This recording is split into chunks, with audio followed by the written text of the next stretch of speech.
우리 트럼프 대통령께서는 처음 유일한 이런 단어를 많이 가지고 다니십니다.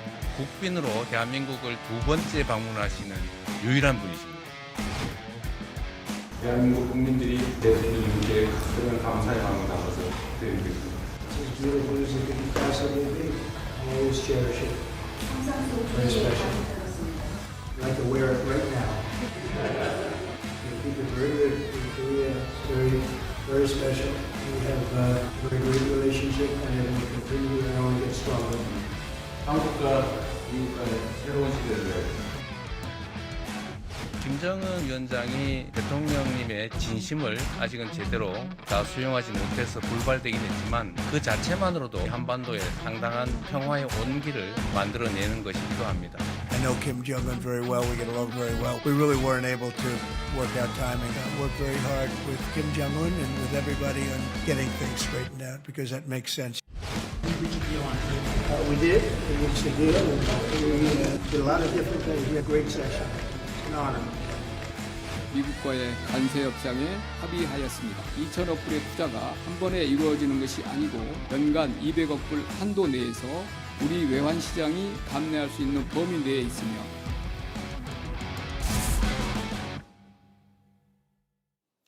예, 지난 7월 30일이었죠. 양국이 큰 틀의 합의를 이루고도 또다시 만나는데 이제 3개월이나 걸렸습니다. 경주에서 이룬 관세 협상 타결 일단 성공적이었다고 보시는지 그 질문부터 드려봐야 될 것 같습니다. 홍 의원님 어떻게 평가하십니까? 예, 최선의 결과는 아니지만 최선의 노력을 다한 결과다. 아마 다른 누가 했어도 이거보다 더 나은 결과를 얻기는 쉽지 않았다. 그렇지만 아쉬움은 좀 있는 그런 협상 결과라고 말씀드리고 싶습니다. 예, 최선의 결과는 아니지만 최선의 노력은 했다. 좀 더 자세히 한번 좀 그 이유를 좀 설명해 주실까요? 사실 미국과의 통상협상 자체가 이제 기울어진 운동장에서 한 거지 않습니까? 예. 우리는 원래부터 미국에 관세가 없었는데 25%의 관세를 부여받고 이번에 이게 타결이 돼서 10% 감해진 거거든요. 그러니까 예. 결국 우리가 새롭게 얻은 거는 거의 없는데 뭔가를 덜 주는데 성공한 협상이었다. 아마 이재명 대통령께서도 이 협상 타결된 이후에 이런 말씀을 하셨어요. 국력을 키워야 되겠다. 예. 아마 대통령께서 최선을 다한 결과다 이런 생각은 갖고 있지만 예. 여기에 100% 만족하고 있지는 않으실 거다 이런 생각이 듭니다. 알겠습니다. 자, 홍 전 원장님 의견 네. 어떻습니까? 뭐 아주 만족할 수는 없지만 3달 동안 너무나 고통의 시간을 보내고 이게 단지 무역과 통상 경제 문제뿐 아니라 안보 문제까지 넓게 한미 관계 전역에 어두움을 비췄기 때문에 뭐 안도했다라고 할까요? 예. 최선을 다했다라고 생각합니다. 우리가 할 수 있는 최선을 다해서 물론 더 시간을 더 끌면 조금은 더 직접 투자액을 줄일 수도 있겠지만 근데 세부 사항에서 우리가 굉장히 많은 걸 얻어냈기 때문에 이제 시간을 더 끌면 그 직접 투자액은 좀 줄일 수 있지만 세부 사항은 또 못 얻는 그러니까 결국은 시간만 낭비하고 한미 관계에 이게 좋은 관계가 형성되지 못하는 걸로 인해서 부작용이 계속 심할 거기 때문에 뭐 아주 만족스럽지는 않지만 안도할 수 있는 정도의 최선을 다한 결과다라고 생각합니다. 예, 시간 면에서 또 내용 면에서 네. 적절한 결과였다. 예, 김건 국민의힘 의원 어떤 의견입니까? 저도 뭐 비슷한 의견인데요. 예, 기본적으로 이제 이번에 타결이 된 거는 다행이라고 생각하고, 그다음에 이제 우리 경제의 불확실성이 제거되지 않았습니까? 그런 의미에서 이제 긍정적이라고 보는데, 다만 이제 조금 착시 현상은 있는 것 같습니다. 왜냐하면 이제 트럼프 대통령이 중간에 3,500억 불 선불 뭐 이런 얘기가 나와가지고, 예, 그래서 그때 이제 뭐 이렇게 그렇게 되면 우리 경제 망하는데 뭐 이런 생각들에 우리 위기감을 국민들이 느꼈는데. 그게 사실 트럼프 대통령 특유의 협상술이지 않습니까?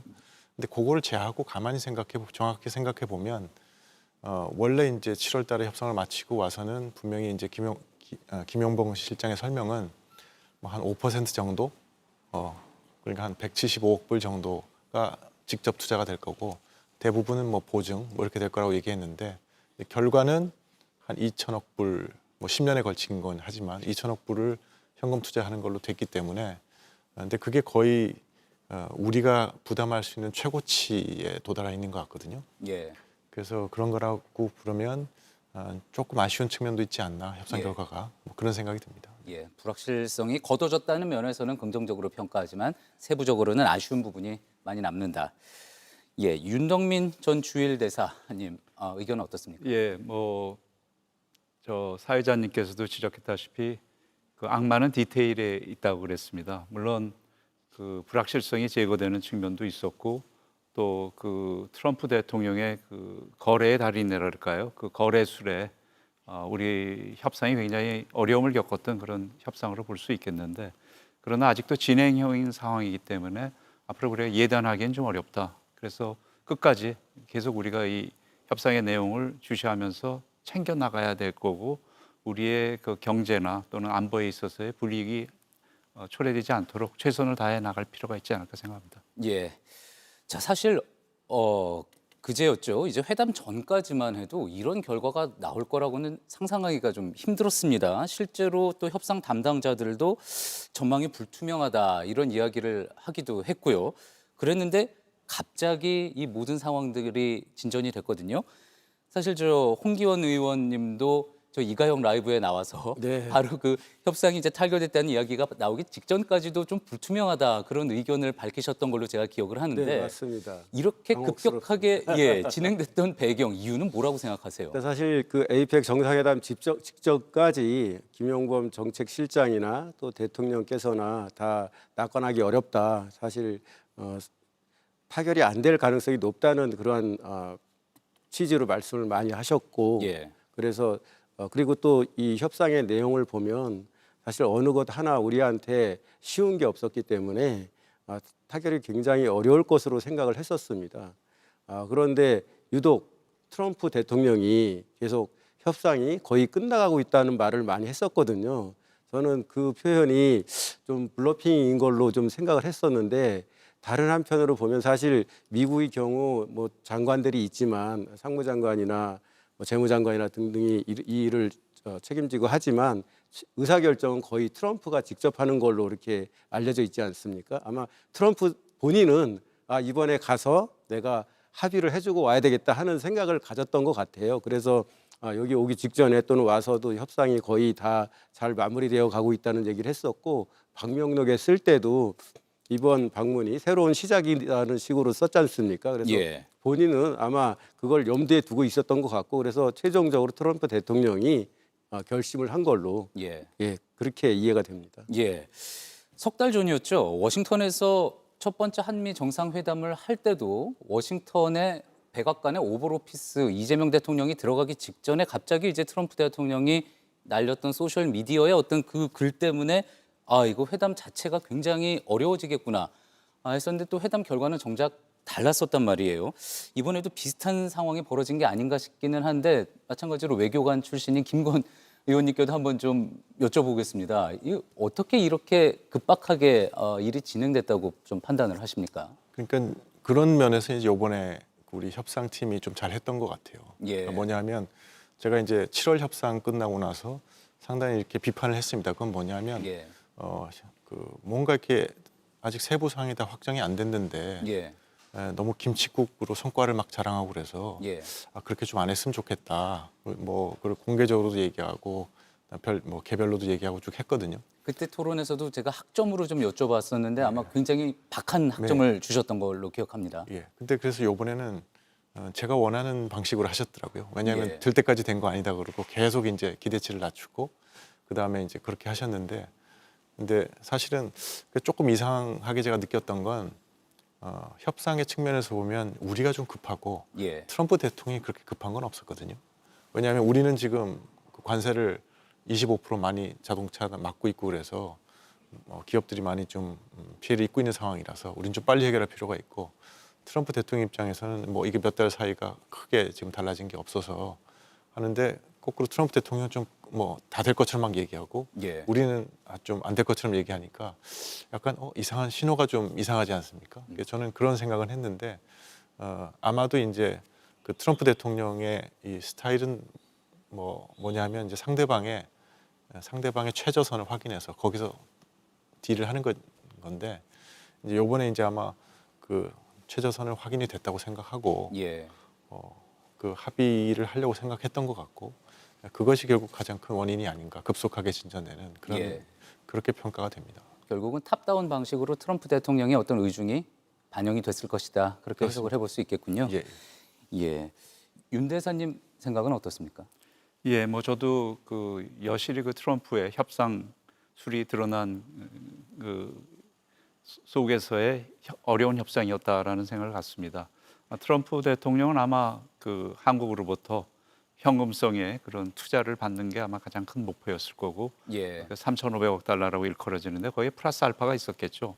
또 그래서 뭐 거기에 기업 투자도 있었을 거고 LNG에 대한 알래스카 개발 문제도 있었을 거고 보다 큰 한 5천억 달러짜리 패키지를 트럼프는 생각하고 있었을 겁니다. 근데 여러 가지 협상의 결과 뭐 한국의 그런 경제적인 상황이랄지 이런 걸 고려하면서 나름대로는 최대치를 트럼프가 얻어낼 수 있는 최대치를 우리 쪽에게 얻어내기 위해서 그동안 이렇게 압박을 가해온 것이 아닌가. 그리고 일정 부분 미국의 입장에서는 그러한 것에 도달했다라는 생각을 갖고 거래에 나선 것이 아닌가라는 생각을 갖습니다. 예. 네, 저도 뭐 크게 다르지는 않는데요. 트럼프 대통령이 결국은 결단을 내린 것 같고 그거를 마지막 선택은 우리 대통령이 하셨을 텐데 예. 이 그 단초가 트럼프 대통령이 와서 방명록의 위대한 정상회담 아름다운 시작 이렇게 썼어요. 이 정상회담은 성공한 정상회담이라고 미리 못을 박아놨거든요. 그러니까 그러면서 모두 발언에서도 전혀 힌트를 주지는 않았는데 그 힌트는 이를테면 국무장관하고 3명의 그 무역협상 대표들을 3명을 다 데려왔잖아요. 장관들 셋을. 그리고 우리도 뭐 다 배석했었고. 그러니까 거기는 그야말로 한미가 처음으로 다 협상가들이 다 모여서 있는 자리에 트럼프 대통령이 아마 자기의 결심을 얘기했을 거라고 좀 봅니다. 그런 상황에서 결국 이제 공은 우리 대통령한테 갔는데 우리 대통령께서 흔쾌히 받으시기보다는 대통령께서 아마 좀 예상을 하셨을 거예요. 협상의 기술이란 책을 다 읽고 있었기 때문에 트럼프가 막판에는 반전을 기하고 클라이맥스 이 드라마적인 효과를 충분히 하는 사람이라는 걸 생각을 하고 그 예상을 했는데 완전히 만족스럽진 않지만 이것을 더 끌었을 때 더 나은 결과를 가져올 수 있겠느냐. 거기서 그래 이 정도 하고 한미 간에 다른 부분에서 챙길 걸 많이 챙기자. 그런 마음으로 아마 동의를 해서 전격적으로 타결이 되지 않았나. 예. 근데 그러니까 발의한 거는 트럼프고 받은 거는 결국 우리 대통령인데 아주 흔쾌히 받지는 않으셨을 것 같아요. 예. 예. 좀 더 아쉬움은 있지만 그래도 결국은 장단점을 따져서 경중을 따져서 예. 그래도 지금 하는 게 낫지 않을까. 예. 이렇게. 일본보다는 훨씬 나니까. 예. 그게 또 하나의 결정의 요인이 되지 않았을까 봅니다. 예. 일본 말씀하셨으니까 이 부분 좀 가벼운 부분부터 한번 짚어보고 갔으면 하는 생각이 있는데요. 이런 정상회담 때 특히 또 국빈 방문일 때 저희가 흔히 또 많이 비교를 해보고 이야기하는 게 의전 아니겠습니까? 일단 한국 정부에서는 트럼프 대통령에게 금빛 훈장을 수여했고요. 그리고 천마총 금관 모형을 선물로 줬고요. 또 이재명 대통령이 금빛 넥타이 메고 오고 뭐 이런 것들 하나하나가 이제 좀 관심을 끌기는 했습니다. 일본은 또 일본대로 황금 골프공과 또 그리고 아베 전 총리가 쓰던 골프채 퍼터 선물로 줬었고 의전 면에서는 좀 어떻게 평가를 하십니까? 그 외교에서는 의전이 성과의 50%를 좌우한다 하는 그러한 격언이 있습니다. 절반을 의전이군요. 네, 예. 뭐 실제로 꼭 그렇다는 건 아니지만은 의전이 그만큼 중요하다는 거고, 그래서 세심하게 신경을 씁니다. 그 중에서도 선물은 이제 상대국 정상한테 주는 건데 얼마나 상대국 정상이 만족해 할 만한지 또 거기 그 선물 자체에 얼마나 의미를 부여할 수 있을지를 굉장히 고민해서 선택하게 되는데 이번에 금관을 선택했지 않습니까? 예. 절묘한 선택이라고 보는데요. 먼저 거기에 행사 장소가 경주 박물관이잖아요. 예. 거기에 제일 중요한 전시품이 이 금관이고 또 금관은 잘 아시는 대로 왕이 쓰는 거고 또 신라의 그 천년 역사의 아주 대표적인 상징물이고 그리고 또 금빛이고 트럼프가 좋아하는 그런 점들을 고려했을 때 아주 절묘한 선택을 했다. 그리고 트럼프도 실제로 굉장히 만족해 한 것 같고. 예. 그렇게 보고 있습니다. 어떻게 보셨습니까? 뭐 세심한 배려를 우리가 했고요. 예. 금관과 무궁화 대원장은 아주 탁월한 선택이었던 것 같고요. 예. 트럼프의 마음을 깊이 들어가서 이해하고 그 사람의 만족스러울 만한 것을 찾아서 했고 그건 주요했다라고 봅니다. 그리고 요리 같은 데서도 전체의 드레싱을 뭐 트럼프가 좋아하는 드레싱을 뉴욕 드레싱을 사용했다든지 그다음에 메인 디쉬에 미국산 갈비라 했다는 이 소고기 농산물에 관심이 많은데 미국산 갈비를 썼다는 거죠. 저녁에 만찬에 그 포도주를 내는데 트럼프는 포도주 안 먹잖아요. 콜라 먹는데 그런데도 트럼프가 좋아했던 거는 트럼프의 아들이 재배하는 와이너리에서 생산한 포도주로 다 대접을 했다는 거죠. 예. 그렇게 하나하나 세심해서 각별하게 그 상대방의 마음을 이렇게 잡는 거에는 성공했다라고 이제 보고요. 무엇보다도 우리 대통령께서 하시는 그 외교적인 언사 이런 것들이 상당히 상대방의 입장에서 동의를 이끌어내는 이를테면 뭐 이따가 얘기할지 모르지만 핵잠수함 뭐 이런 것도 이 중국의 위협이라든지 이런 지금 미국이 세계 전략에서 제일 하고 싶은 게 한국이나 일본을 중국을 견제하는데 앞장 세우고 싶은 건데 예. 거기에서 그냥 앞장 세우라고만 자꾸 그러는데 그러려면 우리의 능력을 갖추게 해줘야 되는 거 아니냐. 능력만 주면은 그렇게 할 용의가 있다는 거를 언뜻 시사하면서 우리에게 이런 능력을 갖게 해달라라고 딱 단호하게 공개적으로 얘기한 게 나중에 결국은 트럼프 대통령이 그걸 용인을 하면서 참 대담하게 그런 얘기를 해줘서 자기는 대단한 협상가라고 생각한다. 이재명 대통령을. 그렇게 했듯이 이 대통령의 언술 이게 굉장히 결국은 주요한 것이 아닌가 저는 그렇게 생각합니다. 예. 지금 말씀하신 부분은 이제 이재명 대통령이 회담 중에 핵 추진 잠수함 연료 공급 요구했었던 그 부분. 네. 예. 또 말씀을 해주신 것 같은데. 뭐 페이스메이커 예.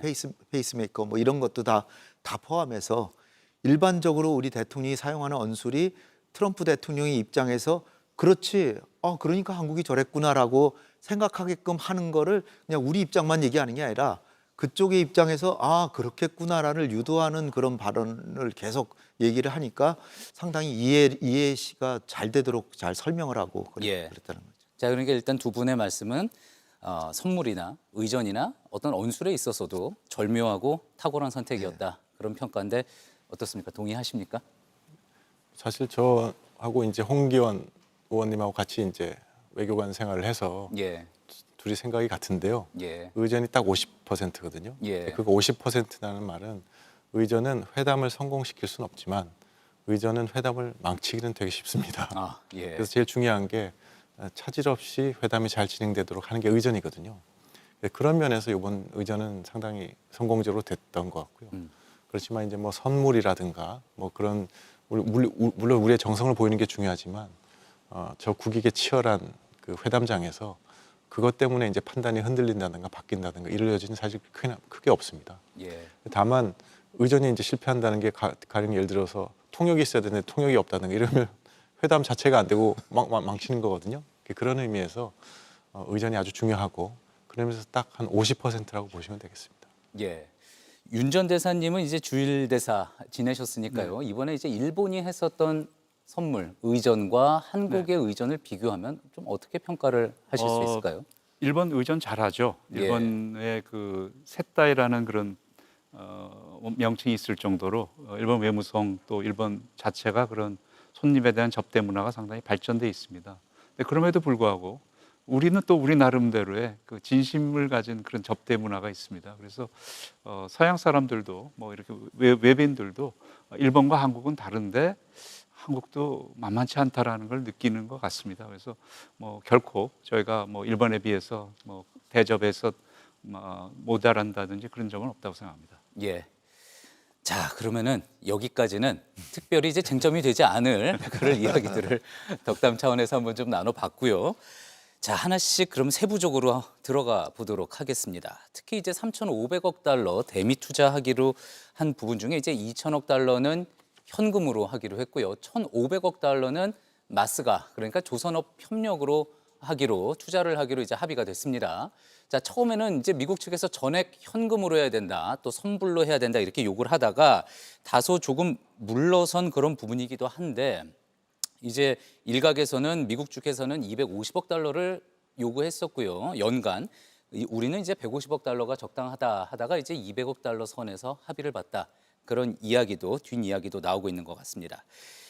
일단 김용법 정책실장은 이 연간 200억 달러가 우리가 감당할 수 있는 범위다. 그 액수다. 그렇게 이야기를 했는데 어떻게 생각하십니까? 동의하십니까? 동의하고요. 예. 아마 아까 김건 의원님도 얘기하셨지만 이제 우리가 할 수 있는 최저선이 어딘지 그게 이제 200억 불로 보이고 예. 트럼프나 미국도 그렇게 간파하고서 그 정도까지 선에서 합의해 준 걸로 보이고 다만 우리는 전체적인 금액을 줄이려고 애를 썼지 않습니까? 예. 그런데 결과적으로는 그게 달성이 안 됐는데 아마 트럼프 입장에서는 그 금액이 굉장히 중요했던 것 같아요. 일본한테 5,500억 불, 한국한테 3,500억 불. 그래서 그 전체적인 숫자를 줄이는 건 좀 안 됐던 것 같고 대신에 예. 10년에 나눠서 이렇게 200억 불씩 하면서 우리 입장에서는 국내 경제나 국내 외환 시장에 대한 충격을 최소화하고자 노력했던 걸로 그렇게 보입니다. 예. 동의하시나요? 10년에 200억 불. 우리 경제가 감당할 수 있는, 우리 외환 보유고가 감당할 수 있는 범위다. 그러니까 이제 김용범 실장의 설명을 들으면 예. 그게 딱 우리가 할 수 있는 그러니까 최저선이 최대치 지금 최대치구나라고 예. 이제 하는 게 기본적으로 우리가 매년 그 외환 보유고에서 나온 이자로 충당을 하고 예. 혹시 그게 모자르면 그 외국에서의 돈을 빌려서 이제 해서 예. 우리 외환 수급에는 문제가 없도록 하겠다 이렇게 설명을 했거든요. 달리 말하면 그게 이제 간당간당한 거죠. 될 수도 있고 안 되면 좀 외국에 돈도 빌려와야 되고 그런 선으로 한 거니까 예. 그 말 자체가 이제 우리가 지금 우리 외환 시장에 어떤 급격한 변동을 주지 않으면 살 수 있는 최대치를 지금 우리가 하는 거구나 예. 하고 저는 판단할 수 있었거든요. 그런 점을 아마 미국도 잘 파악을 하고 결국은 그 선에서 합의가 된 게 아닌가 저도 그렇게 홍기현 의원님하고 똑같이 생각합니다. 예. 당초에는 한미 통화 스와프를 추진하겠다 하는 그런 이야기도 있는데 일각에서는 결국 그 원하는 걸 받아내지 못한 것 아니냐 그런 지적도 나오는 것 같습니다. 통화 스와프는 제가 이렇게 쭉 과정을 지켜보니까 애초에는 그게 필수 조건이라고 우리가 딱 내세웠거든요. 예. 근데 나중에 이제 드러난 걸 보면 우리 입장을 강력하게 설명하기 위해서 했던 일종의 카드였던 거고, 하나의 협상 카드. 네, 협상 나중에 버릴 수 있는 카드였던 거고, 예. 그것이 결국 필요 카드는 아니었던 거로 저는 이렇게 생각이 됩니다. 왜냐하면은 이게 1, 2년 동안 이게 투자하는 게 아니라 최소한 5년, 10년 이렇게 장기적으로 하는 거잖아요. 그런데 이 통화 스와프라는 거는 단기적인 외환 위기를 극복하는 데 필요한 게 통화 스와프거든요. 예. 그리고 통화 스와프가 그 무료가 아니라 비용이 발생하거든요. 그게 그냥 뭐 맘대로 그냥 1대1 그 환율로 그냥 바꾸는 게 아니라 약간의 그 프리미엄 같은 걸 주고서는 하는 거기 때문에 이게 그야말로 손해가 발생하는 거예요. 그 통화 스와프를 사용하면. 그래서 이거 통화 스와프만으로 중장기적인 외환 위기를 극복하지도 못할 뿐 아니라 그리고 비용도 들기 때문에 이거는 해결책이 애초부터 아니었던 거예요. 아니었는데 그나마 이거를 우리가 주장했던 거는 이게 미국의 정부하고 독립돼 있는 연준이 사항이거든요. 예. 그러니까 미국 정부가 이래라 저래라 할 수가 없는 기관에 그 요구 조건을 댄 거예요. 그러니까 미국 정부도 난감했겠죠. 난감하니까 저 사람들이 왜 저렇게 어거지를 부리나라고 했을지도 몰라요. 그렇지만 그렇게까지 요구하는 거 보니까 한국이 뭔가 심각한 게 있나 보다라고 충분히 느끼게 해주는 카드로 우리가 쓴 게 아닌가. 그래서 저는 이렇게 크게 우리 정부에서 설명하는 것도 이렇게까지 우호적으로 이렇게 타결이 되면 결국 통화 스와프는 그 뒤에 보조적으로 될 것이다. 그러나 너무 큰 액수가 아니고 어차피 단기적인 금융위기를 막아주는 거니까 금액은 너무 크지 않게 통화 스와프는 되지 않을까 저는 그렇게 기대하고 있습니다. 저는 이 통화 스와프는 원래 이제 3,500억 불을 한꺼번에 내는 걸 미국에서 요구했던 거 아니에요? 선불이라고 하는 게. 그리고 한꺼번에 내죠. 예. 그렇게. 근데 그게 안 된다는 거를 주장하기 위한 아주 중요한 그 무기인 거죠. 예. 우리는 이걸 통화 스와프를 안 해주면은 그리고 우리의 외환 보유고 사정상 또 한국의 경제력 규모상 3,500억 불을 선불식으로 이렇게 넣는 거는 도저히 불가능하다. 그러니 최소한 통화 수합은 해줘야 그걸 기초로 더 할 수 있는 거 아니냐. 이런 식의 주장을 하는 데 있어서 굉장히 설득력 있는 요소였다고 생각합니다. 예. 그 설득을 통해서 결국 결과적으로는 3,500억 달러 중에 1,500억 달러는 마스가 조선업 투자를 하는 곳에 쓰기로 했고 나머지 2,000억 달러가 이제 현금 투자인데 그거를 10년에 걸쳐서 뭐 예. 기한을 정하지는 않았습니다. 매해 기한을 굉장히 연장하는데 크게 예. 또 설득력 있는 요소가 되는 거죠. 200억 달러씩 하기로 했는데 윤 전 대사님 어떻습니까? 이 정도면 최선의 어떤 협상 결과라고 평가를 하시나요? 기본적으로 하여튼 3,500억 달러라는 그 돈 자체가 예. 한국한테 요구했다는 것도 무리고 저희가 받아들인 것도 저는 무리였다고 생각합니다. 왜냐하면 우리 경제 규모가 일본은 우리의 한 1.2배 정도 되는 나라인데 5,500억 달러 정도였고 예. EU는 뭐 7,000억 달러 정도였지만 저희보다 경제 규모는 뭐 6, 7배 큰 규모였기 때문에 예. 그걸 요구한 것 자체가 참 문제였다고 생각하고 근데 그럼에도 불구하고 이 현금성의 그런 요소가 상당히 크게 작용된 거 아니겠습니까? 2,000억 뭐 처음엔 3,500억 달러가 지금 이제 2,000억 달러가 됐고 1,500억 달러는 이제 마스가로 되는 건데 뭐 여러 가지 이제 안전장치나 그런 거에 설명을 들으면서 뭐 특히 우리가 미국과의 무역에서 한 매년 한 550억 달러 정도의 이익을 보고 있기 때문에 어떻게 보면 200억 달러라는 게 5% 정도의 그런 35% 정도죠. 35% 정도의 돈이기 때문에 미국의 입장에서는 그 정도는 내야 되는 게 아니냐라는 그런 입장일 수도 있었을 거라고 생각합니다. 그리고 예. 뭐 우리 입장에서는 그걸 가급적 좀 적게 하는 게 좋았을 거고 그래서 최선의 노력을 했을 거라고 생각하는데 아마 미국은 250억 달러 정도를 불렀던 걸 갖고 우리는 한 150억 달러를 얘기하면서 궁극적으로는 200억 달러가 된 것이 아닌가 그렇게 예. 생각합니다. 네. 사실 이제 우리가 약간 착각하고 있는 게 예. 이게 지금 우리가 자꾸 국민들도 우리가 이제 자꾸 뜯긴다고 생각하거든요. 매년 200억 불에 2,000억 불을 미국에 뜯긴다 이런 느낌인데 지금 그런 건 아니죠. 지금 우리가 이제 이 돈을 미국하고 해서 투자를 하는 거고. 예. 그러니까 이제 지금부터 중요한 건 뭐냐면 만약 이 투자를 해서 원금을 회수하고 예. 그다음에 이 투자가 이제 수익금을 내서 그 수익금을 반반씩 나눈다는 거지 않습니까? 수익금의 절반을 갖고 와서 원금도 회수가 되고 수익금도 절반을 갖고 올 수만 있다 그러면 뜯기는 게 아니지 않습니까? 예. 그러니까 그렇게 만드는 게 지금 이제 앞으로는 제일 관건인 것 같아요. 예. 그래서 첫 번째 과제 제가 봤을 때는 그 첫 번째 과제는 지금 이제 그렇게 할 수 있는 보장 장치를 많이 만들었다고 하는데 예. 그게 과연 제대로 된 보장 장치가 합의가 된 건지 좀 살펴봐야 될 것 같고 두 번째는 그거 이상으로 중요한 게 이제 앞으로 이제 임플리멘테이션 그러니까 이행을 하지 않겠습니까? 근데 그 이행을 해가지고 이게 정말 원금이 회수될 수 있게 우리가 계속 과정을 감독하고 만들어가고 이런 게 더 힘든 작업일 거거든요.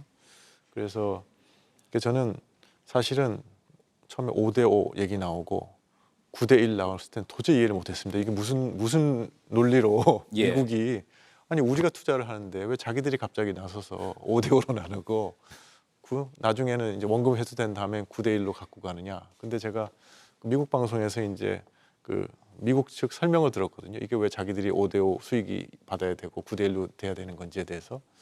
근데 그 미국 측의 설명은 그거더라고요.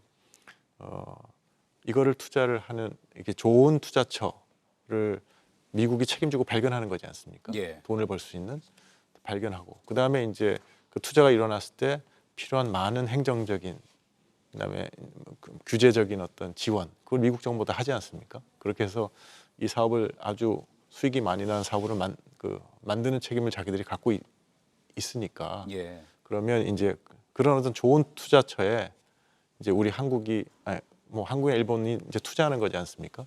투자를 했는데 만약에 대출을 하면 거기에 조그마한 이윤을 붙여서 원금 돌려받고 그다음에 이자 받고 끝나는 건데 이건 투자를 하니까 이제 그 많은 수익금의 절반을 다 갖고 가고 예.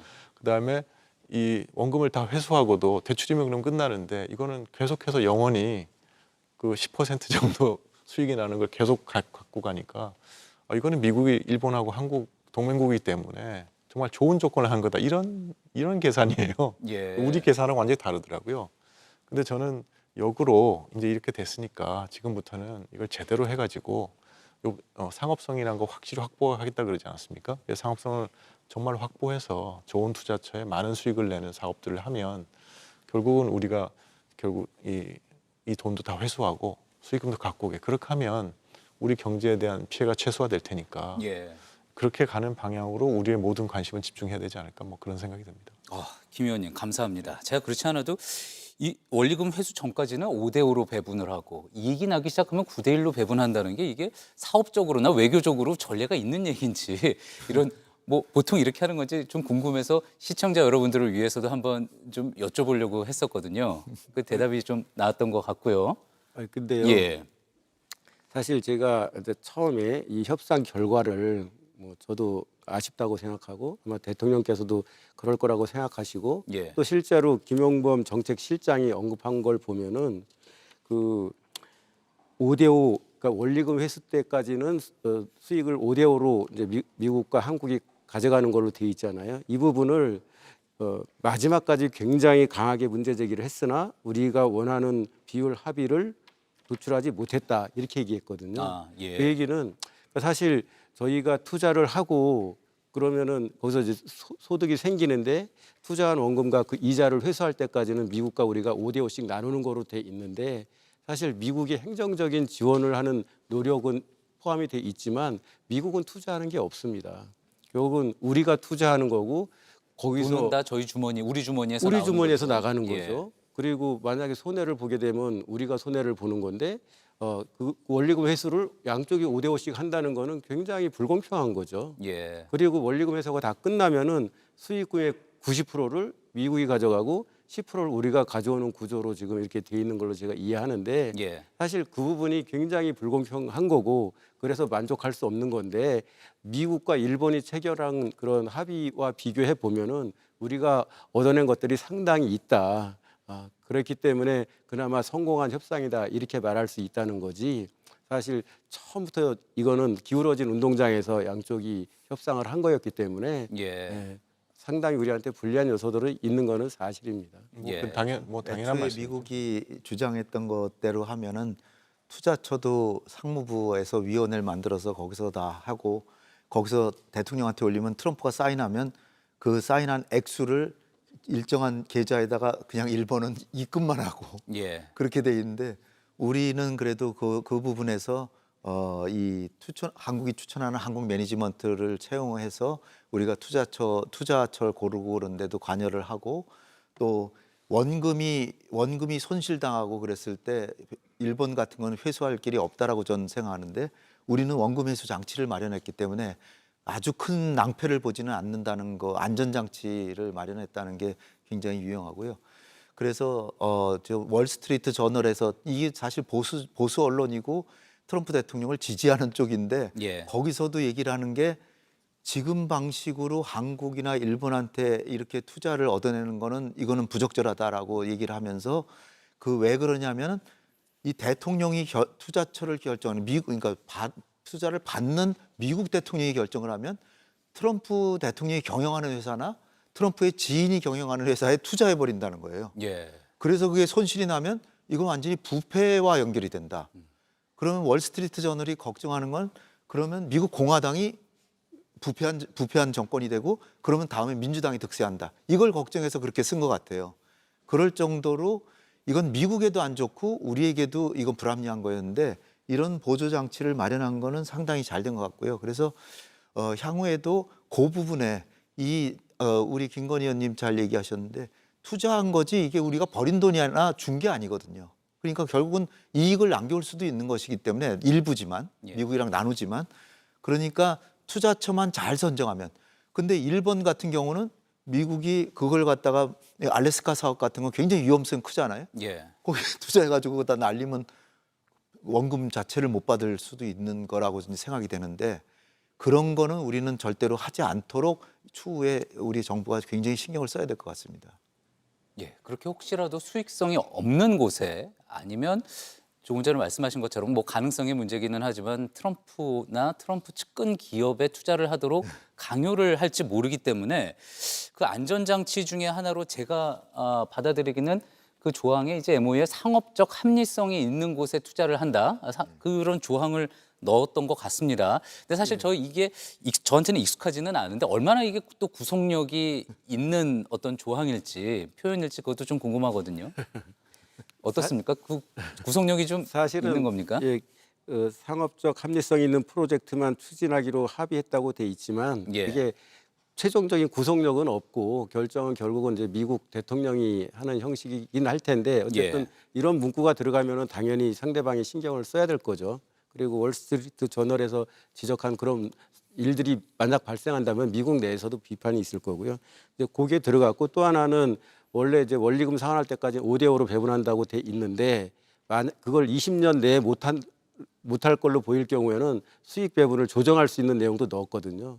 사실 이런 내용들이 미국과 일본이 합의한 거에 비하면은 상당히 우리한테 유리한 거고 그래서 한미 간의 합의 내용이 일본에게 알려진 이후에 일본 내에서는 일본이 미국과 협상을 너무 잘못한 거 아니냐, 한국이 미국과 한 거에 비하면은 불리한 요소들이 너무 많은 거 아니냐 하는 그러한 얘기들이 나온다는 거 아닙니까? 예. 그래서 이런 부분을 아마 협상팀이 굉장히 고심하고 노력한 것 같습니다. 예. 어떻게 생각하세요? 현재까지 나와 있는 어떤 그런 안전 장치들 충분하다고 생각하십니까? 뭐 사실은 하나하나가 굉장히 중요한 요소들이고요. 그래서 디테일이 굉장히 중요하다고 생각합니다. 예. 그래서 앞으로 후속 그런 협의와 그런 것들을 계속 해나가야 되고 또 투자하는 가운데서도 계속해서 그거를 우리가 관리하고 미국과 협의해 나가는 그런 메커니즘이 잘 만들어 제도화되는 것이 필요하다고 생각합니다. 안전장치가 하나 더 있습니다. 예. 미국과 일본이 합의한 거는 각 분야별로 SPC가 만들어지거든요. 예. 그래서 서로 간에 이익이나 손실이 오가지 못합니다. 특수 목적 법인이 생긴다는 거죠. 하나씩 예. 회사가 별도로 있는 건데 이번에 한미가 합의한 거는 김용범 실장이 설명한 거 보면 그 위에 이제 우산 형식으로 돼 있어서 예. 서로 상호 간에 손실 보는 거를 이익 보는 쪽에서 이렇게 채워줄 수 있고 그렇게 해서 전체적으로 보면 우리의 투자가 손실을 볼 가능성을 최소화하는 쪽으로 노력했다. 예. 그러니까 여러 방면에서 아마 그런 쪽에 신경을 제일 많이 쓴 것 같아요. 결국은 우리가 많은 돈을 투자하는데 손실을 볼 경우에는 우리가 다 손해 보는 거잖아요. 그래서 그거를 최소화하는 쪽에 많은 여러 가지 아이디어를 내고 그거를 관철시킨 것 같습니다. 예. 그래서 안전장치를 많이 마련했다고 하는데 그런 거에 대한 평가는 사실은 문안을 좀 봐야 되거든요. 예. 그러니까 문안을 보기 전까지는 설명만 갖고는 이거 갖고 충분한 건지. 다만 이제 한 가지 문제성은 상업적 합리성 이것이 이제 얼마나 구속력이 있는 건가 이렇게 질문하면 예. 이 MOU 자체가 구속력이 없다고 지금 얘기하고 있어서 어떤 법적인 효과가 있는지 저는 잘 모르겠습니다. 그건 한번 법적으로 검토를 해봐야 되지 않을까. 예.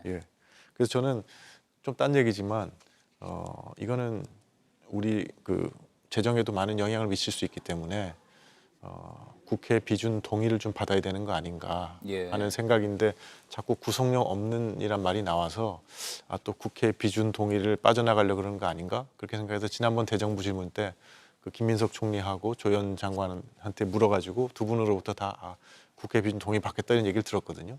근데 오늘 국감에서 구윤철 장관께서 이건 구속력 없는 MOU라서 비준 동의는 아니고 예.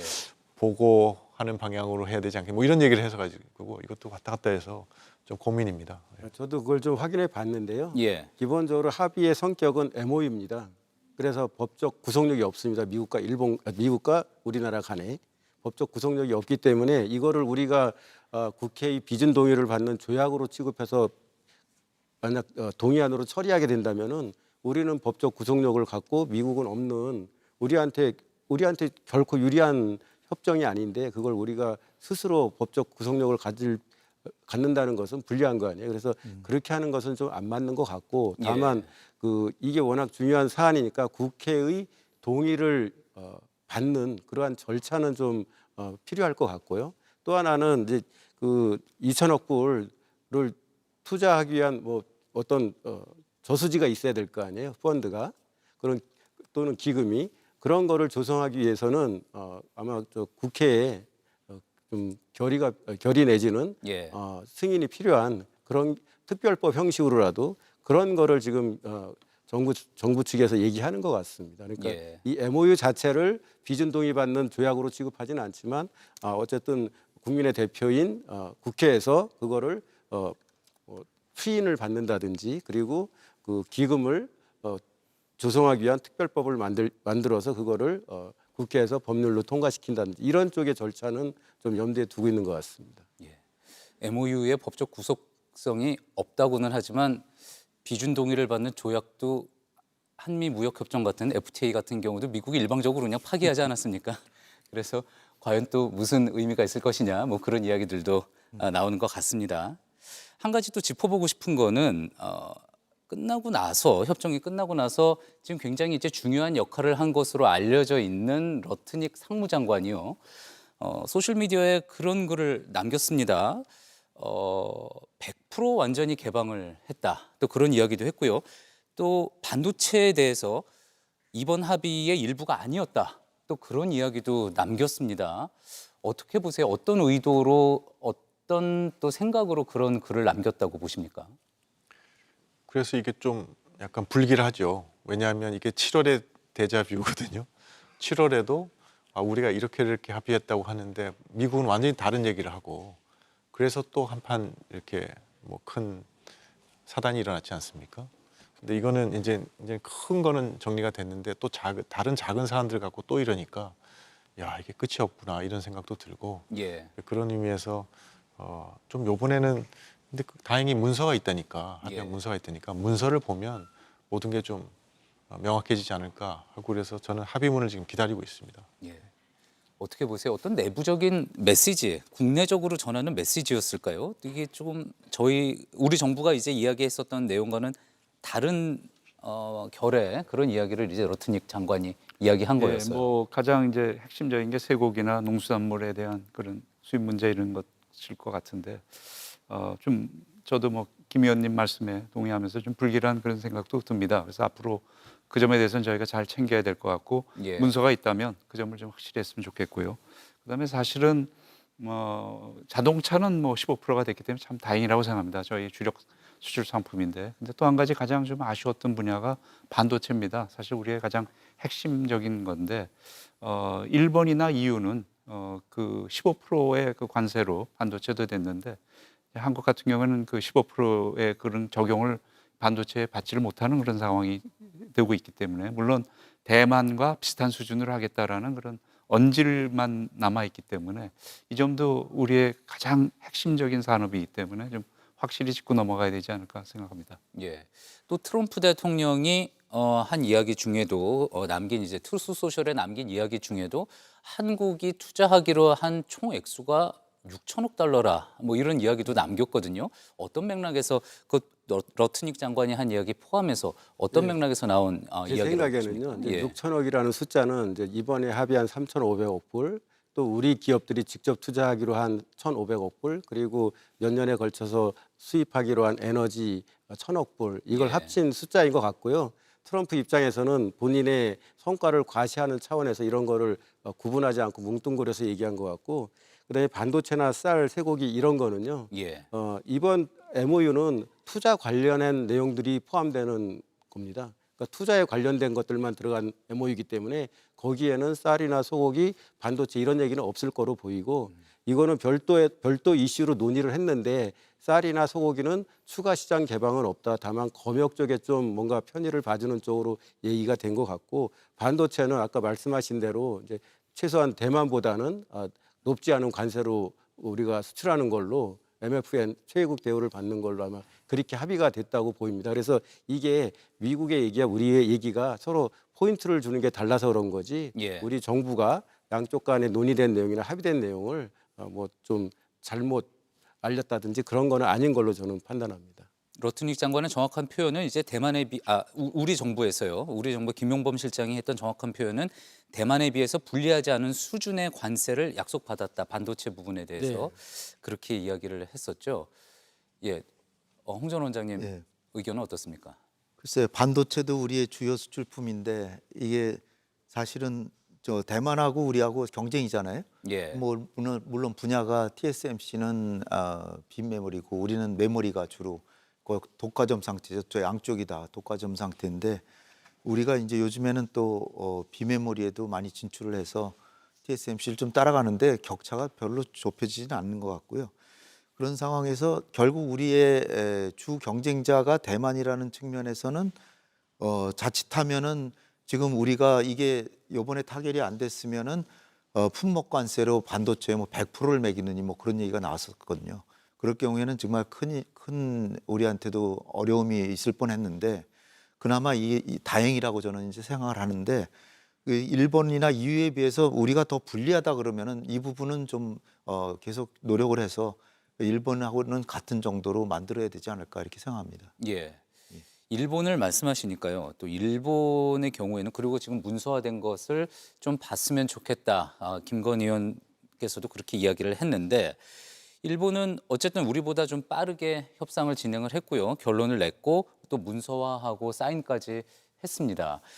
자, 윤 전 대사님, 일본과의 협상과 비교해서 우리가 좀 더 시간이 걸렸었던 이유, 또 일본은 좀 더 빠르게 협상을 진행했었던 배경은 뭐라고 생각하십니까? 한국과 일본의 그 환경이 좀 달랐다라는 생각을 갖습니다. 네. 일본은 그 역사적으로 그 여러 가지 미국으로 여러 가지 경제 마찰을 겪으면서 미국이 압력을 가하면 대부분 다 수용을 해왔습니다. 그러니까 지금 5,500억 달러라는 게 굉장히 큰 돈이긴 하지만 그보다도 더했던 일본 경제로 봤을 땐 더 어려웠던 예를 들어서 그 프라자 합의를 통해서 엔화를 갖다 거의 뭐 절상을 거의 2배 이상 하는 그런 절상 과정도 한 적이 있고요. 또 구조조정 합의, 또 반도체 합의, 자동차 합의에서 결국 일본이 오늘날 그 미국을 따라잡던 경제가 지금 추락하는 하나의 계기가 됐었는데 그게 다 미국의 압력을 받아서 수용한 결과의 측면도 있습니다. 그러니까 예. 그만큼 미국이 요구하는 걸 수용하는 그런 문화라 그럴까요? 문화라 그러면 좀 그렇습니다. 그런 게 있고요. 그다음에 또 하나는 일본 경제는 우리나라 경제하고 좀 다르죠. 왜냐하면 외환 보유고가 훨씬 우리보다 크기 때문에 그 정도를 수용할 수 있다라는 생각을 갖고 있고 저도 그 점에 대해서 상당히 좀 그 합의 내용이 굉장히 좋지 않았기 때문에 일본 경제계나 그런 분들한테 많이 문의를 했는데 일본은 기본적으로 지금 엔화가 굉장히 약세입니다. 그래서 엔화가 한 120엔 정도 됐을 때에 대비한 경쟁력을 갖고 있는데 지금 워낙 엔이 낮기 때문에 미국이 요구하는 거를 우리가 그 정도는 수용할 수 있다라는 생각을 갖고 있고 일본의 관점은 경제보다는 안보 쪽에 더 큰 중점이 있었던 걸로 보입니다. 그래서 안보 문제에 있어서 특히 중국의 그런 부상, 대만 사태랄지 여러 가지 이슈에 있어서의 미국과의 협력 관계 이런 걸 생각하면서 조금 더 우리보다는 좀 대범하게 이 문제에 접근한 게 아닌가. 그래서 일본은 우리보다 빨리 협상을 마무리 지을 수 있지 않았나라는 생각을 갖습니다. 예. 일단 말씀 중에서 일본과 비교해서는 한국이 더 잘한 협상 결과를 내놓은 것 같다. 제가 그렇게 받아들여도 괜찮겠습니까? 뭐 주어진 환경에서 우리는 뭐 최선을 열심히 했다고 생각을 합니다. 그러나 예. 이제 뭐 그게 누가 잘했다 못했다라고 얘기하기는 좀 쉽지는 않은 문제인 것 같습니다. 일본은 그만큼 받아들일 수 있는 여력이 더 큰 나라였고 우리는 그걸 받아들이기 굉장히 어려운 환경적 요인이 있었기 때문에 그 환경 요인 속에서 우리 굉장히 노력한 결과라고는 생각합니다. 네. 일본과의 협상 결과와 비교해서는 어떻게 평가를 하십니까? 그러니까 이제 사실은 저는 그런 비교는 이제 좀 안 했으면 좋겠거든요. 예. 일본하고. 왜냐하면 일본하고 우리는 사실 뭐 비슷한 것 같지만 사실 그 국가의 경제 규모도 다르고 뭐 여러 가지가 다르거든요. 저기는 기초통화국이고 우리는 아니고 뭐 이렇게 해서 저도 사실은 질문할까 말까 많이 주저했는데 네. 그래도 시청자분들은 궁금해하실 것 같아서 어쩔 수 없이 여쭤봤습니다. 네, 그래서 뭐 축구 같은 거야 뭐 비교할 수 있겠지만 이런 걸 갖고 이제 협상을 비교한다는 건 사실 비교가 안 되는 걸 자꾸 비교하는 거라서 예. 좀 무리가 있습니다. 근데 이제 다만 이제 저는 이렇게 생각합니다. 우리는 우리가 부담할 수 있는 최대치를 부담한 거고 예. 일본은 일본이 부담할 수 있는 최대치를 한 거다. 그렇게 이해하면 가장 정확한 거지 않을까. 그다음에 그렇게 만들려는 게 트럼프의 이제 소위 아트 오브 더 딜이지 않습니까? 그래서 근데 저는 거꾸로 제가 제일 이해를 못하는 건 트럼프라는 사람이 왜 이렇게 하지? 동맹국을 갖다가 이렇게 그냥 막 옥죄 가지고 많이 이렇게 그 자기가 원하는 걸 얻어가려는 식으로 하고 왜 윈윈을 이라는 말을 왜 싫어하지? 왜냐하면 트럼프 대통령이 윈윈이란 말을 제일 싫어한다는 거거든요. 그걸 어떻게 받아들이냐면 이건 내가 협상을 제대로 못했구나, 터프하지 못했구나, 뭐 이렇게 받아들인다는 거지 않습니까? 왜 그럴까 이렇게 보니까 이게 이분이 부동산 개발업으로 하신 분이잖아요. 예. 부동산 개발업에서 나오는 관념이더라고요. 그게 부동산 개발업이 부동산 개발 회사가 있으면 트럼프 대통령이 하는 자기 혼자 하는 게 아니라 여러 이제 협력 업체를 데려다가 이렇게 일을 시키면서 이제 하는 거지 않습니까? 이제 미국과 동맹국의 관계를 그런 관계로 보는 것 같아요. 그런 관계로 보면 이제 공동 운명체죠. 왜냐하면 이 빌딩을 잘 줘야 그걸 갖고 이제 이득을 내 가지고 이득을 나누는 거니까 공동 운명체긴 한데, 그런데 이 부동산 회사가 이익을 많이 내려고 그러면 쉽게 말해서 협력업 협체 단가를 막 잘라야 되지 않습니까? 그렇게 해서 이제 적정 단가를 보장하고 공기를 당기고 이래야 이제 자기가 돈을 버는 거니까 그런 식으로 인식하는 거에 아주 익숙하신 분이더라고요. 예. 그래서 이것도 아마 그런 방식으로 지금 자꾸 생각해서 네. 하는 거 아닌가. 그래서 이제 제가 생각할 땐 그래서 이제 뭐 시작할 때 우리를 벗겨먹는다 뭐 이런 식으로 나오잖아요. 예. 그게 딱 이 본사가 단가 후려칠 때 하는 얘기지 않습니까? 근데 이제 그렇지만 거기에 너무 겁먹을 필요는 저희가 없다고 생각하는 게 아트 오브 더 딜에도 어떤 내용이 나오냐면, 근데 그렇다고 해서 협력업체를 너무 스퀴즈를 하면 안 된다. 예. 왜냐하면 협력업체가 망하면 나도 망하는 거기 때문에 이런 얘기가 분명히 나오거든요. 예. 그래서 좀 이렇게 하더라도 너무 겁먹지 말고 거기에 대해서 충분히 이건 최소한 이게 우리 적전 이유는 이거라고 강력하게 주장해 나가면 결국 어떤 타협점에 이룰 수 있으니까 그런 식으로 앞으로 트럼프하고는 협상을 해가야 되지 않을까 이런 생각을 하게 되더라고요. 우문현답 감사합니다. 저 이거 한마디 좀 보태고 예. 싶은데요.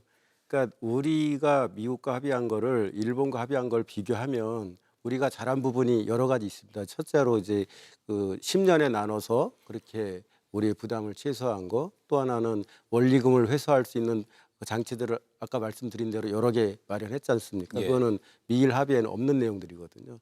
그런 면에서는 우리가 일본보다는 훨씬 좋은 결과인데, 제 통상을 한 제 입장에서 보면 일본이 미국과 처음에 너무 납득할 수 없는 불공정한 합의를 해놨고, 또 미국이 우리한테 요구할 때는 그거를 기준으로 우리한테 요구할 거고, 거기서 크게 벗어나기가 어려운 게 또 현실 아닙니까?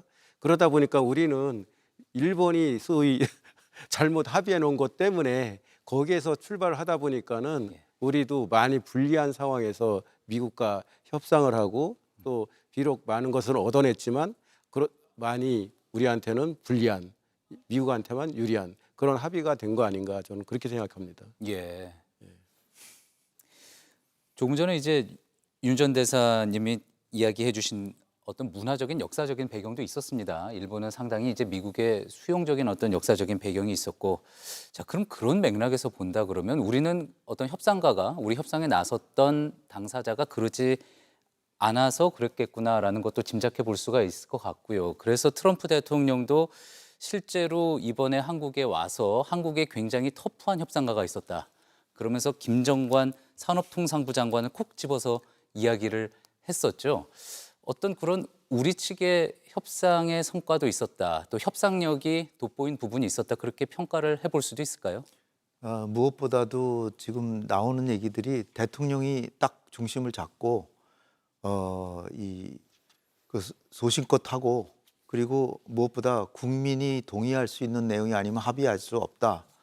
그리고 언제까지 협상을 마무리했으면 좋겠다 이런 식으로 하는 게 아니라 내용이 중요한 것이지 협상의 기일이 중요한 것이 아니다. 우리가 설사 에이펙 정상회담이라고 하는 걸 하고 국빈 방문으로 트럼프 대통령이 온다고 하더라도 그때까지 꼭 마칠 필요가 없다. 중요한 건 내용이다. 이렇게 잘 결정해 놓았던 것 같고요. 무엇보다도 우리 트럼프 대통령은 너무 이제 자기 중심주의적인 그런 사고 방식에서 모든 걸 보는 것 같아요. 그래서 이를테면은 우리나라를 3,500 또는 이제 거기다가 개인 기업이 하는 것까지 하면 5천억인데 5천억 달러하고 일본은 5,500억 달러를 했다 그러면은 그것을 그러면 우리가 생각하면 당연히 그 한국과 일본의 경제력을 생각해서 요구를 해야 되는데 그게 아니라 트럼프의 기준은 다른 게 아니라 미국이 얼마만큼의 흑자를 냈느냐를 기준으로만 보는 거예요. 예. 그러니까 우리가 사실 미국에 대해서 뭐 100억 달러 이상 흑자 낸 지가 얼마 안 되거든요. 그리고 갑자기 늘어난 거예요. 몇 년 사이에 그냥 500억 달러까지 갔는데 그걸 딱 기준으로 딱 잡아놓고 우리가 530억 흑자라면은 일본은 한 600억 흑자니까 너네가 뭐 비슷하게 흑자니까 거의 비등하게 그 투자해라 이렇게 나온 겁니다. 예. 꼭 방위비 분담금도 맞죠. 방위비 분담금도 이게 통상적으로 상식적으로 생각하면 GDP 대비 방위비 분담금을 따져봐야 되는 거거든요. 거기다가 아니면 그 주둔한 미군의 수, 미군이 조일 미군이 우리보다 훨씬 많거든요. 주일 미군이 많고 GDP도 일본이 우리의 2배 반 내지는 거의 3배까지 되는데 거의 비슷해요. 그리고 우리는 토지 이용료 같은 거는 아예 일본은 토지 이용료 하나하나를 다 계산해 가지고 방위 분담금으로 계산을 하는데 예. 우리는 평택에 그 어마어마한 기지를 빌려주는데 그거는 방위 분담금이 안 들어갑니다. 어떻게 이렇게 그 불합리한 방식으로 미국은 그렇게 공정하게 그렇게 세계를 주도하는 민주주의 국가면서 그런 방식에 있어서 너무나도 부당한 거를 태연하게 하는 거예요. 그래서 김정관 장관 같은 거는 제가 예상컨대 예. 그런 거를 꼬치꼬치 따진 거죠. 이 따져야 됩니다. 꼬치꼬치 따져서 어떻게 동맹인데 우리의 능력이 우리가 우리도 도와주고 싶지만 할 수 없는 걸 어떡하냐? 예. 뭐 어떡합니까? 그러니까 김정관 장관을 아주 터프 니고시에이터라 그러면서 아주 참 다루기 힘든 예. 강력한 그 협상가라 그러면 굉장한 칭찬을 해준 거예요. 그러면서 우리 대통령도 엄청난 협상가다 이렇게 얘기를 해줬다는 거 아닙니까, 트럼프가? 예. 보태면은요. 네. 일단 대통령께서 그 미국이 요구한 걸 그대로 받으면 본인이 탄핵될 수도 있다. 예. 한국이 또 금융위기 올 수도 있다 하고 굉장히 세게 얘기하셨거든요. 예. 그건 아마 우리 국민에 대한 메시지이기도 하지만 미국에 대한 그 메시지 성격이 훨씬 더 강하다고 보고 있습니다. 미국이 요구한 거에 대한 대한민국 정부의 인식이 이렇게 강하구나 그런 측면이 하나 있고 그래서 그런 걸 좀 느꼈을 거고 또 하나는 저는 이제 김정관 장관이 협상 다니는 거를 이렇게 눈여겨 보면서 좀 한편으로 안타깝고 한편으로 서글프다는 생각을 했는데 정말 여러 차례 갔잖아요. 예. 뉴욕의 그 러트닉 상무장관 자택에도 갔고 또 스코틀랜드까지 따라갈 때 거기 또 예. 따라갔고 사실 기본적인 통상 협상은 우리가 한 번 가면 저쪽에서 오고 이렇게 하는 거거든요. 근데 이번에는 완전히 우리가 진짜 바지가랑이라도 붙들고 해보자고 하는 그러한 자세로 했던 거고 예. 아마 미국 입장에서도 한국이 정말로 최선을 다해서 열심히 하는구나. 그리고 또 어떻게든 합의를 이뤄내려고 노력하는구나. 또 한편으로는 방금 우리 원장님 말씀하신 대로 또 한국 거를 지키기 위해서 설득하기 위해서 엄청나게 노력하는구나. 아마 마스가 그 모자라든지 등등 이런 거를 보면서 한국의 김정관 장관이나 협상팀이나 또는 이재명 대통령께서 예. 굉장히 그렇게 절박하게 또 최선을 다하는 모습을 본 걸로 그렇게 인식을 하지 않았을까. 중요한 점은 부당하고 정말 그 상식적으로 납득할 수 없는 우리에 대한 압박이고 그 뭐라 그러나요? 거의 이제 뜯어가는 식으로 이렇게 예. 하는 건데도 불구하고 우리는 그걸 들어주고 싶은데 우리 능력이 이거밖에 안 된다라는 식으로 얘기를 하면서 한미 동맹이 굉장히 좋은 동맹이고 우린 계속해서 발전시키고 그러고 싶고 한미 동맹이 이것 때문에 손상돼서는 안 되고 계속해서 우호적인 정신을 계속해서 가지면서 우리의 능력을 얘기하고 설득해 나갔다는 거지. 불평하거나 항의하거나 그렇다면 우리가 거꾸로 윽박지르거나 그러진 않았다는 거죠. 예. 그러니까 그쪽에서 미국 쪽에서 보기에는 이게 한국이 정말 어떻게 보면 참 우리가 좀 뜯어내야 되지만 좀 예. 딱하다라는 생각을 했을 법해요. 예. 그러니까 그런 데다 우리 대통령이 단호하게 이건 내 탄핵 이거 하면은 탄핵을 당하는데 내가 어떻게 하냐라고 딱 그 최저선을 딱 밝히니까 트럼프 대통령이 생각하기에 더 이상 해봐야 나올 게 없다. 그래서 받아들여야 되겠다. 그래서 예. 세부 강론에선 전부 한국의 의견을 많이 받아주는 예. 게 아닌가 그렇게 생각이 됩니다. 자, 우리 입장을 설득을 하는 네.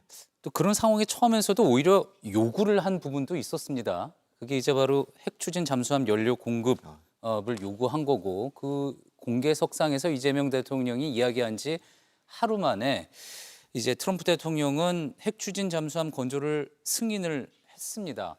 어떻게 보세요? 뜻밖의 성과라고 해석을 할 수 있을까요? 예, 뭐 저는 그 트럼프 대통령이 상당히 좀 임기응변적이고 즉흥적인 측면이 있습니다. 옛날 예. 같으면 보좌관들이 있고 다양한 사안에 대해서 아마 다 입력을 시키고 토킹 포인트를 갖고 얘기를 할 겁니다. 근데 이분은 전혀 없이 그 자리에서 자기의 그 답변을 하고 그 협상을 해 나가는 그런 적이 있었는데 이번에 상당히 이례적인 거죠. 그 핵잠수함을 수용하는 그런 것을 한 것은 우선은 하나는 아마도 북한이 바로 직전에 트럼프 대통령이 그렇게 김정은 위원장을 만나고 싶다라는 구애를 했음에도 불구하고 바로 그 회의 날 그 전략 이 순항 미사일을 발사하지 않았습니까? 예. 구축함에서.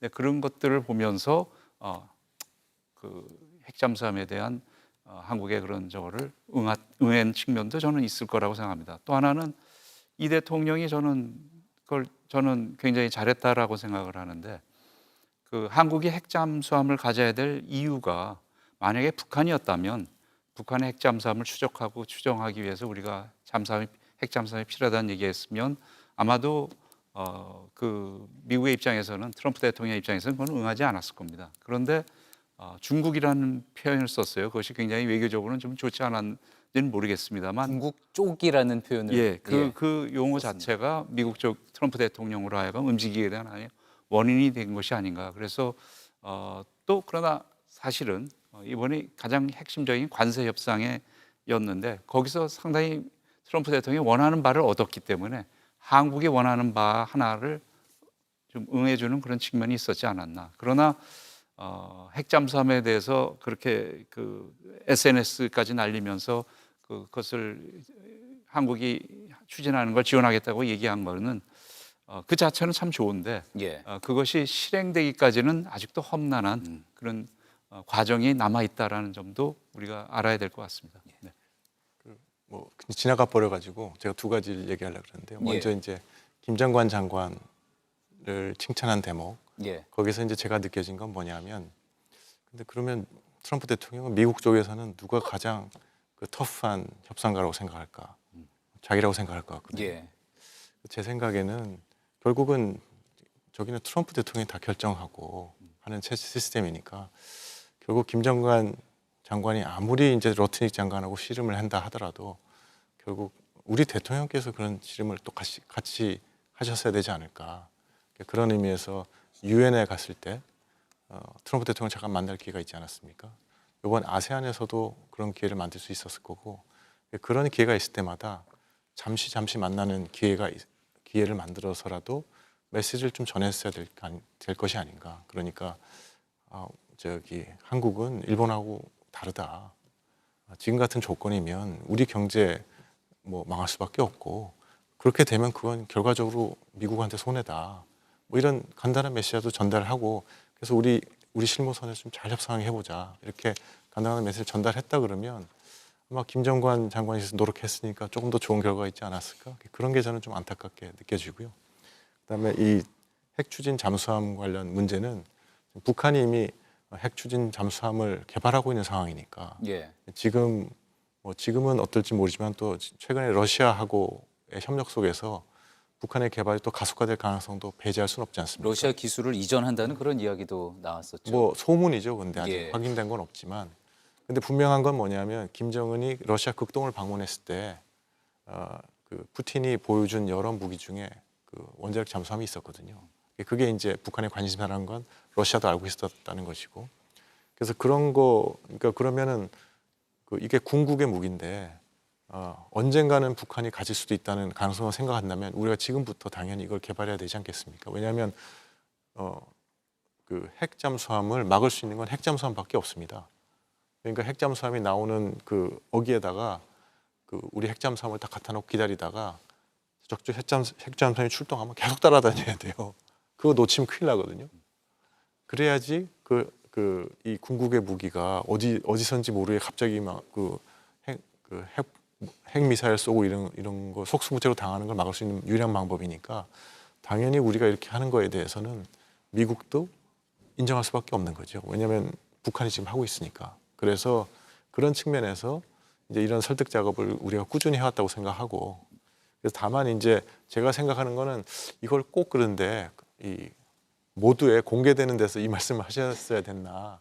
이게 군사 기밀에 속하는 문제인데, 그래서 그걸 말씀하시다가 이제 그 설득하기 위해서 중국 뭐 이런 얘기도 하신 거지 않습니까? 그러니까 당장 중국 측에서 반응이 지금 뭐라고 나왔냐 하면 이거 저 핵비확산 이거 꼭 지켜라 한미는 이렇게 나왔는데, 그게 무슨 반응이냐 하면 오커스를 추진할 때 중국이 했던 반응이거든요. 그 이후에 오커스를 저지하기 위해서 중국이 어마어마한 방해 책동을 합니다. IAEA 회의에 가면 그거 이슈로 만들고 막 그런 거 했는데, 예. 그래서 우리가 너무 빨리 이렇게 지금 아직 그냥 아이디어 단계인데 예. 너무 빨리부터 이제 중국의 어떤 방해 책동을 불러일으킨 것 같아서, 그래서 가급적이면 이 말씀은 좀 비공개해서 하시는 게 나았던 거 아닌가 이런 예. 생각이 들더라고요. 예. 어떻게 생각하십니까? 한미 정상회담에서 공개적으로 이제 요구했던 부분이었잖아요. 핵 추진 잠수함에 연료 공급을 해달라. 예, 사실 지난번 한미 정상회담 때 이제 안보 분야는 많은 부분에서 거의 합의가 이루어졌다고 했었거든요. 예. 뭐 방위비 문제라든지 또 방위비 분담금 문제는 안 하기로 했고, 그 다음에 그 원자력 협정을 개정해서 사용 후 핵연료 재처리나 또는 우란 농축 문제를 앞으로 협상에서 이제 개정하기로 이렇게 했는데, 아마 이 문제도 동맹 현대화나 또 주한미군 문제나 등등 그런 관점에서 나온 걸로 저는 보고 있고요. 또 이 핵추진 잠수함은 오래된 우리 수건 아닙니까? 예. 예, 그런 거를 우리 국민께 전혀 알리지 않고 한미 간에 얘기하기는 쉽지 않죠. 당연히 예. 이렇게 중요한 자리에서 이러한 문제는 얘기할 수밖에 없는 거고, 한미 간에 지금 한미 동맹 또 통상협상 이 두 개 큰 축이 있는데, 그중에 이 과제가 우리 국내적으로 안보 문제에 있어서 굉장히 중요한 현안 이슈였기 때문에 그렇게 제기하신 것 같고, 예. 아마 중국을 거론한 것도 중국의 그러한 반응을 예상하지 못하고 얘기했을 거라고는 생각하지 않습니다. 예. 예. 우리도 우리 국방력을 키우기 위해서는 당연히 노력해야 되는 거고, 또 트럼프가 동맹국한테 요구하는 게 그거잖아요. 스스로의 방위력을 더 키워라. 그럼 우리가 그런 노력하겠다. 그 중에 하나가 우리의 중요한 수건 사업인 핵추진 잠수함이다. 예. 그거를 해달라. 그거를 이제 트럼프가 이번에 동의해 준 걸로 저는 그렇게 예. 봅니다. 근데 당장 이제 내일이죠. 토요일입니다. 한중 정상회담, 시진핑 주석과 이재명 대통령의 한중 정상회담, 이재명 대통령과 시진핑 주석의 회담이 이제 예정이 돼 있는데, 이 이야기가 핵 잠수함을 추진한다. 이 이야기가 혹시라도 뭐 걸림돌이 될 가능성이 있을까요? 저는 이렇게 공개적으로 말씀하신 게 오히려 더 잘 된 거다라고 저는 봅니다. 왜냐하면은 이걸 비밀리에 뭐 해서 우리가 추진하면 결국은 한중 간의 다툼이 되는데, 이거를 공개화됐는데 트럼프 대통령이 핵 잠수함 좋다라고 쾌의에 응하면서, 단지 이제 미국에 있는 이거 칠리 조선소인가요? 거기서 필라델피아에 있는 칠리 조선소죠. 조선소. 예. 하나오션에 거기서 생산을 해라. 딱 그렇게 함으로써 결국은 우리가 하는 거를 공식화해 주면서 중국에 대한 방패가 돼 준 거죠. 그래서 이거는 사실 저는 원자력 협정 개정까지만 해도 굉장한 성과라고 생각을 했는데, 예. 이건 정말 우리가 또 김영삼 정부 때부터 추진했다라고 합니다. 그래서 31년 된 수건인데 이거를 정말 단숨에 해결한, 그래서 정말 대담한 협상가다라고 트럼프 대통령이 얘기했을 정도로, 이거는 아주 저는 공개적으로 얘기한 게 오히려 전화위복으로 잘 된 게 아닌가.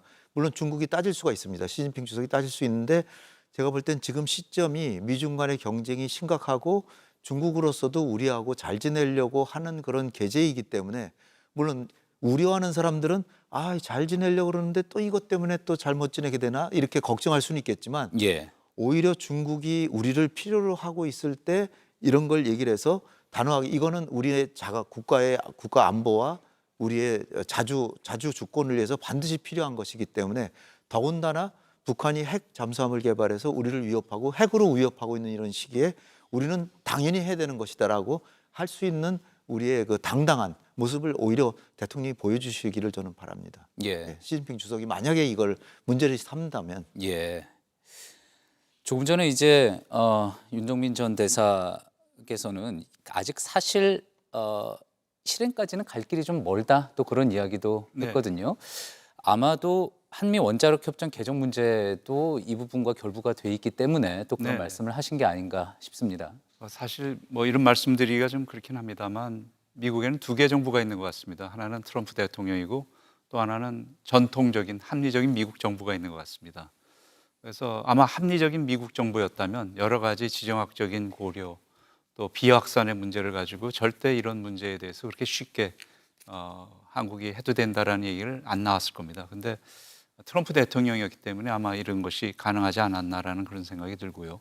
근데 그럼에도 불구하고 결국은 궁극적으로 이게 이행되기 위해서는 법적 절차도 거쳐야 되고 의회 과정도 있고 그렇기 때문에 그 과정은 상당히 지난한 과정이 되고 그것은 트럼프 대통령이 있음에도 불구하고 또 전통적인 미국 행정부의 또 그러한 그 루틴이라 그럴까요? 그런 절차가 또 따르기 때문에 시간이 굉장히 걸릴 가능성도 있다. 그리고 재처리와 우라늄 농축 문제, 원자력 협정 개정과 관련된 문제도 당장 그렇게 금방 이루어질 수 있는 것은 아닐 거라는 생각은 같습니다. 예. 어떻게 보세요? 지금 시간이 많이 걸릴 거다 하는 그런 관측에 대해서. 그거는 이제 절차상 예. 또 기술의 워낙 복잡성과 민감도상 그런 걸로 보이는 거고요. 어쨌든 이렇게 미국의 대통령이 공식적으로 확인해 준 거니까는 그거는 우리한테는 굉장히 큰 무기가 되는 거죠. 지금 우리 윤동민 원장님께서 트럼프 대통령이 워낙 독특하게 결정한다고 말씀하셨는데 사실 통상협상도 정상적인 미국 정부라면은 우리한테 이러한 요구를 하지도 않았을 거고 또 이런 식의 합의도 우리가 할 필요가 없었을 겁니다. 사실 트럼프 대통령이기 때문에 우리가 통상 분야에서 이렇게 많은 것을 사실 희생하는 거거든요. 근데 이제 한미 동맹이 또 굉장히 중요한데 통상 분야에서 우리가 이렇게 크게 양보를 했는데 안보 분야에서도 우리가 충분히 요구할 수 있는 거고 이게 또 트럼프 대통령이 생각하는 동맹국의 그런 자강 능력 강화 이것과도 어느 정도 일치하기 때문에 그런 면에서 아마 이렇게 좀 예상을 깨고 좀 시원하게 합의를 해준 것 같은데 이런 측면에서는 우리가 이거를 환영할 일이지 우리가 이걸 걱정하거나 또는 부담스러워할 일은 전혀 아니지 않습니까? 벌써 시간이 많이 지났습니다. 마지막으로 이 부분도 좀 짚어봐야지 될 것 같은데요. 트럼프 대통령이 지속적으로 김정인 북한 위원장 만나고 싶다고 러브콜을 계속 보냈는데 결국 못 만나고 미국으로 돌아갔습니다. 자, 북미 깜짝 회동 결국 저희 방송사들도 참 많이 준비를 하고 있었는데 이루어지진 않았고요. 어떻게 보십니까? 이번에 만났어야 했다고 보십니까? 지금 이제 김정은이 기회를 놓친 거죠. 예, 왜냐하면 이로써 이제 온 세계 사람들이 다 본 거거든요. 미국 심지어 미국 대통령이 이렇게 간절하게 북한을 대화로 이끌려고 노력을 하는데 그걸 거부하고 있는 거는 북한이다. 전 세계 사람들이 알게 됐잖아요. 그리고 이제 그 다음에 이제 어떤 조치가 나올지 모르지만 제가 예상하기에는 북한은 이제 아마 도발 사이클로 다시 들어갈 가능성이 크거든요. 항상 이제 북한과의 대화 이전에 그러니까 소위 말해서 분노 화염식을 다 거치고 들어오는 거지 않습니까? 그렇게 들어갔을 때 이게 국제 사회에서 더 큰 반응을 불러일으킬 수 있겠죠. 왜냐하면 저거는 확실하게 김정은이 잘못하는 거다 이렇게 되니까. 그래서 제가 봤을 때는 김정은이 좋은 기회를 놓쳤고 입지가 더 약해졌다 이런 생각이 들고요. 예. 그런 면에서 그러면서 이런 시도를 한 것 자체는 이제 뭐 나쁘지 않았다고 보는데 다만 이제 만약 이게 도발 사이클로 들어간다 그러면 항상 이제 한반도 긴장이 고조되지 않습니까? 그런 상황에서 우리가 어떻게 대처해서 그거를 갖다가 이제 이 군사적 충돌을 가지 않고 다시 비핵화 대화의 국면을 갖고 올지에 대해서 이제 우리가 좀 더 정교하게 미국하고 다 계획도 짜고 그다음에 이 우리 주변의 국가들 중국 특히 중국 이런 나라들하고 같이 해서 결국은 상황을 관리해 나가고 비핵화 대화로 이끄는 그런 일종의 노력을 해야 되는데 그게 항상 험난하거든요. 그게. 예. 그래서 그런 것도 지금부터는 잘 준비해야 되는데 저는 가장 걱정이 그런 걸 좀 생각하고 준비하고 실무적으로 책임지는 사람이 외교부에 이제 외교전략정보본부장이거든요. 예. 지금 공석입니다. 지금 아, 예. 외교부에 그런 중요한 자리들, 중요한 공관장들 너무 공석이 많아서 네. 이렇게 외교 공백을 좀 오래 갖고 가는 거는 좀 문제가 심각하다. 그래서 이거는 뭐 누가 그렇게 하지 말라 그런 것도 아니고 네. 이 정부에서 결단만 하면 되는 건데 왜 이렇게 안 하고 있는지 벌써 정부가 4개월이 지났지 않습니까? 네. 그래서 이건 좀 곤란하다는 생각하고 있습니다. 김정은이 뭐 실기했다고 보기에는요. 저는 김정은은 지금 북한 역사상 가장 지금 우월한 지금 지위에 있다라고 저는 봅니다.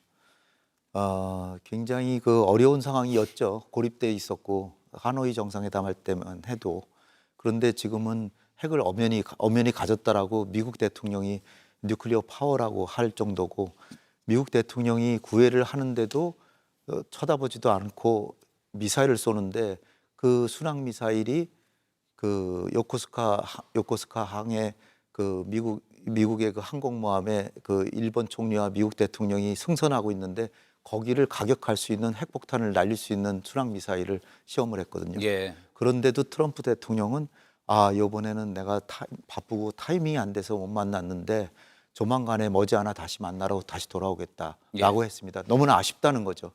이거는 실기한 게 아니라 김정은은 더 큰 걸 지금 요구하는 거지. 근데 일단은 왜 그러면 트럼프가 이번에 못 만났을까를 생각해 보면 김정은이 왜 반응을 안 했을까를 생각해 보면 이게 트럼프 대통령은 뉴클리어 파워라고 그러고 했지만은 계속 돌을 달면서 우리가 핵을 공인해 주는 건 아니고 핵을 많이 갖고 있다는 거다라고 예. 이제 얘기를 해서 이제 얼버무리고 그랬는데 결국은 숨길 수가 없는 게 미일 정상회담을 하면서 다카이치 총리가 트럼프 대통령도 북한의 완전한 비핵화를 추구한다라고 약속했다. 예. 딱 그거를 김정은이 듣는 순간 하노이에서 내가 속았지. 싱가포르에서 약속했지만 미국은 안 지켰지. 다 생각났을 거예요.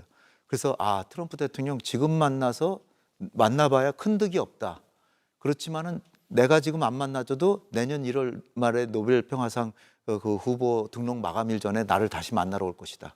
라고 계산했을 겁니다. 예. 그리고 지금은 중국하고 러시아하고의 돈독해에서 거기서 물자도 얻고 전략적인 후원도 얻고 한국은 계속 고립시키고 그런 전략으로 했을 때 지금 김정은은 지금 다카이치도 아마 만나고 싶어 할 것 같아요. 예. 그래서 제가 볼 때는 김정은의 전략적인 지금 요번에 안응한 저는 네. 상당히 대리라고 봤거든요.